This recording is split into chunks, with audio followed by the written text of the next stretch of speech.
Hello guys, magandang araw. Mayroon tayo ngayong bagong tanggap. Ito yung Polyginso water dispenser. So kung mapapansin nyo guys, yung indicator niya light, nag-ano lang siya.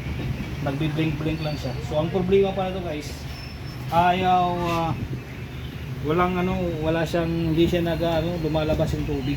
Hindi siya dahil ito guys. Ito kasing unit na to guys is electronic control na siya. So ang mangyayari dito guys, dapat mayroon siyang tubig dito sa ilalim ng tangke. Okay, so dapat mapuno siya. Pagka napuno na siya, yung switch niya, yung sensor switch niya mag-on para pumunction yung compressor niya. So ngayon, wala siyang tubig kasi yung compressor, yung pump, water pump niya hindi siya hindi siya nagwo-work. Hindi siya humihigop ng tubig galing doon sa labas. Ayan, hindi siya naghihigop. So chinik ko sa tester. So okay naman ang voltahe natin sa sa motor, sa pump. Yan. Okay. Hirap yung sa lang.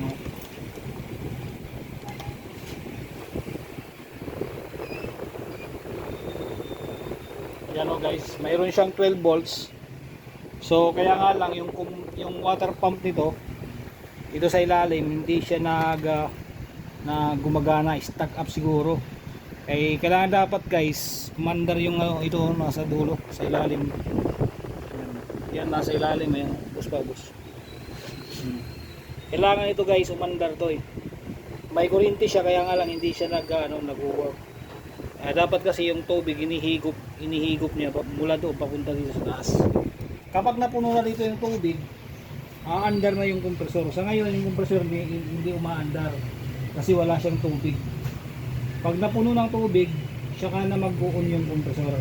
Ito yung function ng water dispenser na to. So, ang problema nito, hindi siya naglalabas ng tubig, hindi siya umaandar yung kompresor dahil nasira yung water pump natin. So, papalitan muna natin itong water pump guys.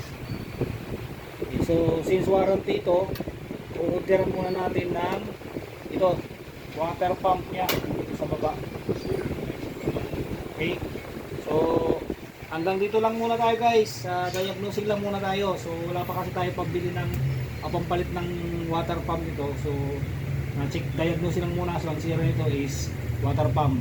Okay. So hanggang dito lang. Thank you. Sana may natutunan kayo.